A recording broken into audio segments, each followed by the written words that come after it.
space. These are the words you never want to hear from someone you love. But truly, every person needs space in which to live and grow and thrive and love. As much as plants need air to grow and logs need space in between for the fire to burn. Perhaps some of you learned about dancing while leaving space for the Holy Spirit. Anyone? Yeah, see a couple of hands. My children, as you heard in the story, learned in pre-K and kindergarten about their personal space bubble and how to respect their own and others' space without popping the space bubble. It's part of learning basic social skills because it's an important part of how we relate to each other and to the holy. Space was a big theme in my life coming out of the pandemic, as I imagine it was for many of you. During a time when many felt isolated, a time when some relished the space in their days brought about by the change of pace and reduced demands, and a time when we were mandated to keep our physical distance from one another, ironically, I felt smothered. Stuck at home, deprived of real people contact beyond my family, with the demands of life actually more in my space and my face than they were when life was busier but more balanced.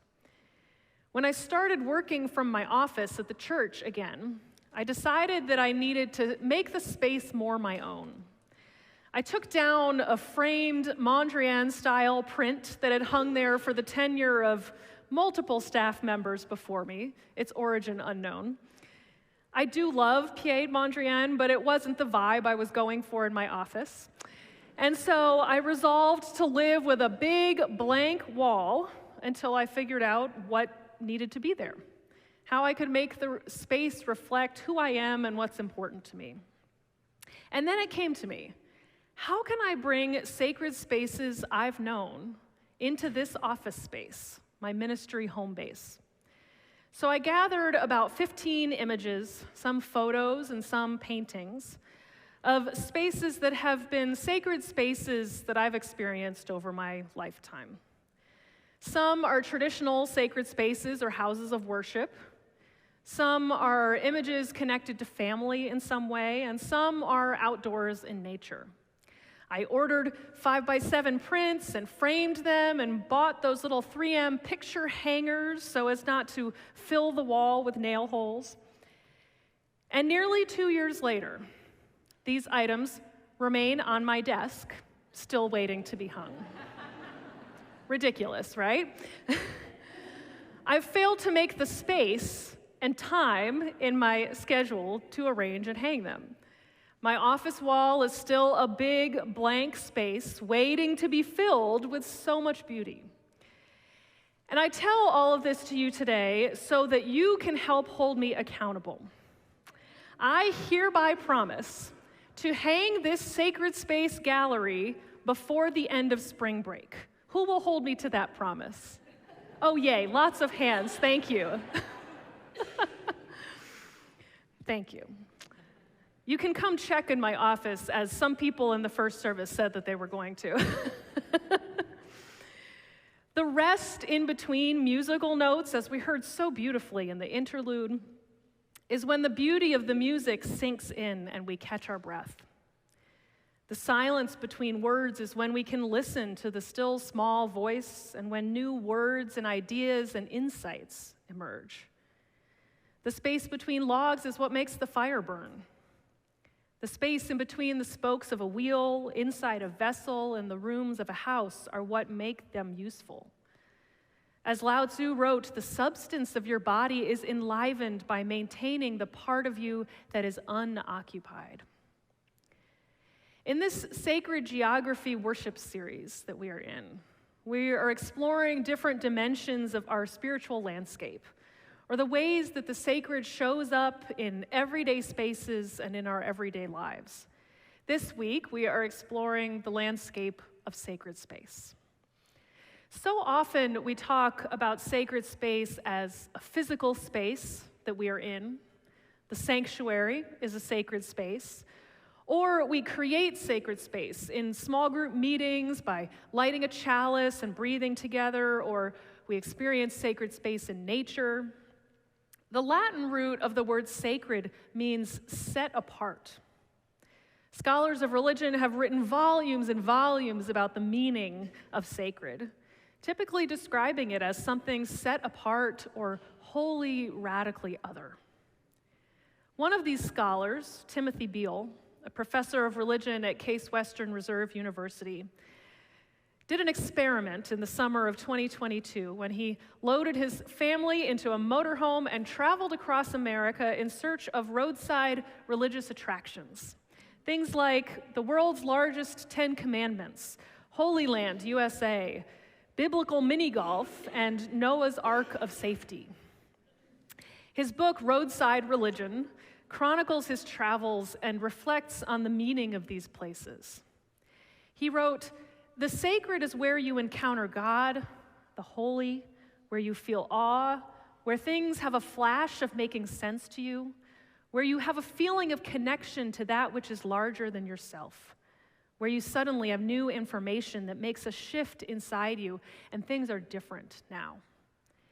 And he asks, when you have that feeling, is it inside of you or is it in the place itself?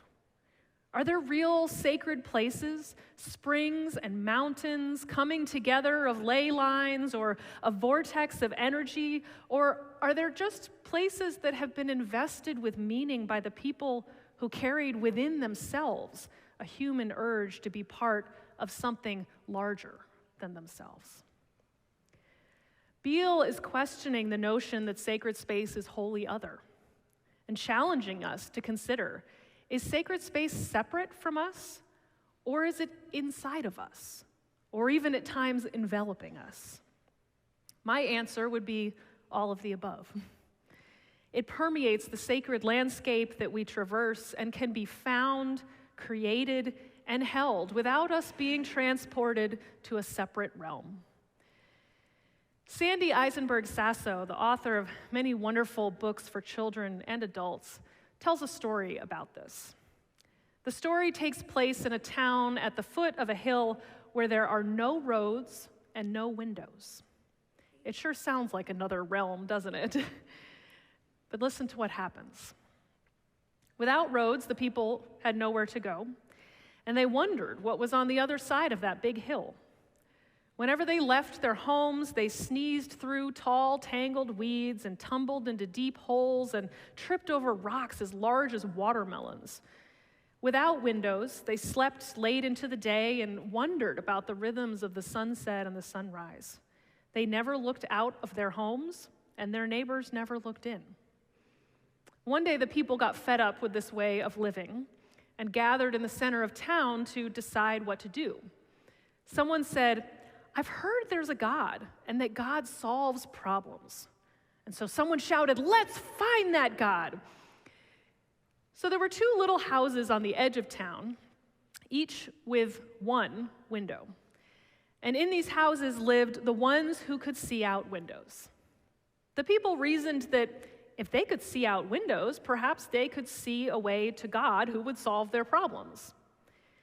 The ones who could see out windows, at the request of the townspeople, each set out on their own. One went to the other side of the hill and up a tall mountain, but didn't see God.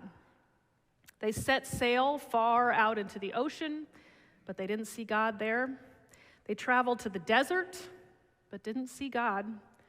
And they went deep into the cool quiet of a cave, but didn't see God there either.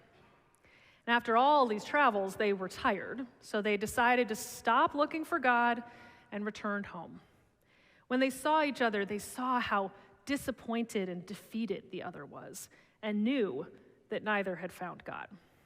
But they sat with each other and told stories about their travels, and in the dark night, they could only see each other. As the sun dawned, they decided to head back to their houses, and along the way, they encountered some of the townspeople. And the people shouted, "Tell us, where is God?"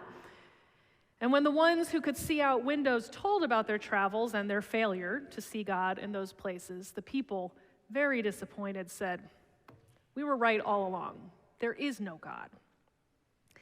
While the days went on and the people continued complaining about their situation, the ones who could see out windows helped each other put windows in every room of their homes. They cut the tall weeds and filled in the deep holes and cleared the rocks to build a road in between their houses. When the townspeople finally stopped complaining and noticed what had happened, they were stunned. They'd never built roads, and they had never seen so many windows. "How did you do that?" they asked. And the ones who could see out windows answered, "With God's help." Now the people were very confused. They thought there was no God. But the ones who could see out windows explained, "We journeyed hundreds of miles looking for God, and then we found each other, and we discovered that God was with us." "With you?" said the townspeople. "Yes, with us. Right here at home? Wherever we are," they said. "But I can't see God anywhere. All I see is you. If God is here, show us," said the townspeople. So the ones who could see out windows got close to them and responded in a hushed voice, "God is in the between. In the between. In between us." Now, like the townspeople, we human beings live in a scientifically advanced world and want to see and understand things to know that they are real. And yet, despite our efforts and all that we know, some things are beyond our capacity to fully grasp. God remains a question even for the most thoughtful theologians. Dark matter and dark energy elude even the most expert scientists. Dark matter makes up about 27% of the cosmos, and dark energy about 68% of the universe. Dark matter takes up space, but we can't see it. And dark energy is known only because of its role in the accelerating expansion of the universe.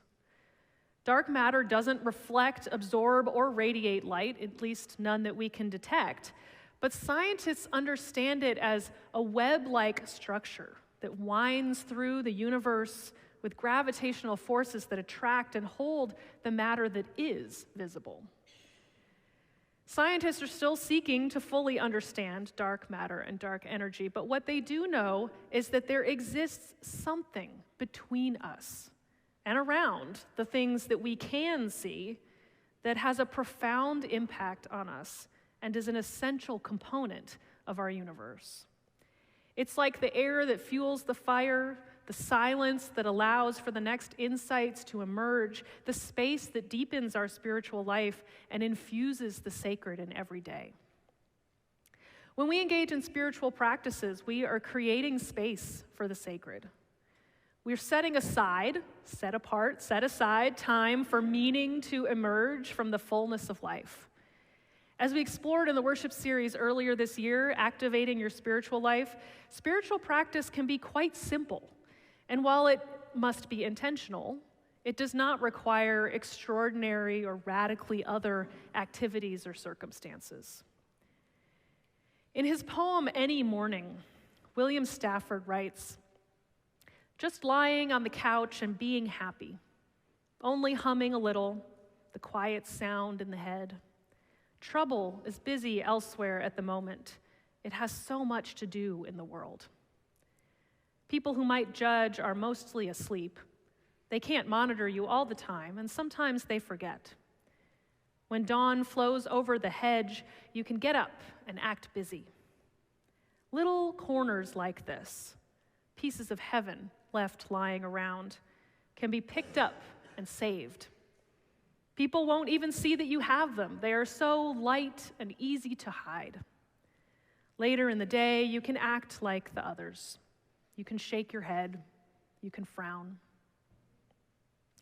I love this image of picking up and saving little pieces of heaven, so light and easy to hide, that help you to face a world that is too often frowning and judging and troubled.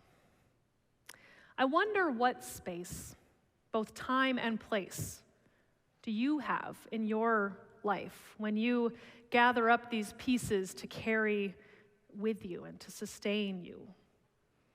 Building heaven on earth is one of the ways that we Unitarian Universalists live our faith, and our materials are sourced from many different places. Now, it's easier to do this when life is relatively easy and carefree, when the troubles of the world don't touch us directly, when we are free of threats of violence or oppression. But that is not everyone's lived reality. Space is precious and sacred and life-giving, so encroaching on space is a power move, a move that oppressors and aggressors have been using since the beginning of civilization to dehumanize their enemies. Think about many different acts of violence against peoples, communities, nations. They often involve annexing space, crowding, packing people in as if they're sardines and not human beings. These tactics have been used over and over again throughout history and are at work today. So what does the spiritual landscape of space look like for people who are being crushed by the powers that be? It often looks like finding space within, or using what resources you have to achieve what's been called spatial agency. It's an act of resistance and resilience to find spiritual space in an environment in which physical space is seriously constricted. During World War II, Anne Frank lived for 2 years in a secret annex of a home in Amsterdam with her family and one other, hiding from the Nazis. Although their living space was cramped and the only experience of the outdoors that she had for 2 years was gazing up at the sky from the window, her father gave her the gift of space when he gave her a diary in which to write. She wrote in this diary, "The nicest part is being able to write down all my thoughts and feelings, otherwise I would absolutely suffocate." The blank page gave her space to express herself, to grow, to develop her personality and her playfulness, and ultimately to share her wisdom with all of us who have read her diary since it was published. Anne's family was in hiding, as I mentioned, with one other family, the Van Dans. And to their son Peter, she said, "We've been missing out on so much here, so very much, and for such a long time. I miss it as much as you do. I'm not talking about external things, since we're well provided for in that sense. I mean the internal things. Like you, I long for freedom and fresh air, but I think we've been amply compensated for their loss. On the inside, I mean. This morning, when I was sitting in front of the window and taking a long, deep look outside at God and nature, I was happy, just plain happy." So in the space of her heart, Anne was able to hold on to little pieces of heaven in a climate that was full of fear and hate. And of course, I also think of Palestinians today, who've been crammed into a small stretch of land, their lives and the place's infrastructure completely decimated and cut off from resources. There's little room to breathe, little food to eat. And while I am sure that more stories will emerge as time goes on, I wonder about their inner lives, particularly of the children living there, children like Anne. How are they reclaiming space? How's their faith helping them resist? What are their sources of happiness? Are there spaces where they do feel safe? In what ways are they resisting oppression and claiming their spatial agency? Are they finding little pieces of heaven and hiding it in their pockets to sustain them through the hell that they live in currently? I don't know the answers to these questions, but I hope someday that we will. Sacred space. Space in which we can encounter God, the holy, experience awe, make meaning, and feel connected to something larger, exists everywhere, whether we can see it or not. It's not only in houses of worship like this. It's in your home, with or without windows. It's in nature, on mountains, in deserts, in caves, and deep seas. It's in land without roads and in densely developed places with crisscrossing networks of roads. It's in your imagination and in your heart. It's not wholly other. It's holy here. In church, we sometimes talk about holding space. We can hold space for others, for feelings, for all that's happening below the surface, in the spaces between, and in the silence that we can't see or hear, but we can sense, and the impact of which we know deeply. Can you think of a time when someone held space for you? Yeah, I see a couple nods. I can. They were centered. They didn't speak much. They were very attuned to me and to the space that we were in. They went with me rather than trying to lead the way. Their presence helped me to find something within myself, something that I may not have recognized otherwise. This is how we take the sacred space that we experience in certain places, like this church, out into our lives and into our world. By finding, creating, and holding sacred space and allowing for openings in which the flame that knows how it wants to burn can find its way. Every one of us can do this. We can do it for our spouse or partner, for our children, for our friends. We can do it in worship by being present and knowing that while some words and music may not resonate deeply with me, they do for someone else. We can do this in small groups when we listen to one another. We can do this in pastoral visits or conversations, holding space for joy and sorrow and everything in between. We can do this when we gather in classes, holding space for everyone to learn and to share their wisdom. We can do this in tense or difficult situations, not trying to fill the silence, but holding space for thoughts and feelings to be shared and received. We can do this by being allies to those who are most impacted by forces of oppression and injustice. We can do this by building roads and windows and modeling community building. We can do this by giving someone a journal full of blank pages in which they can reflect and grow.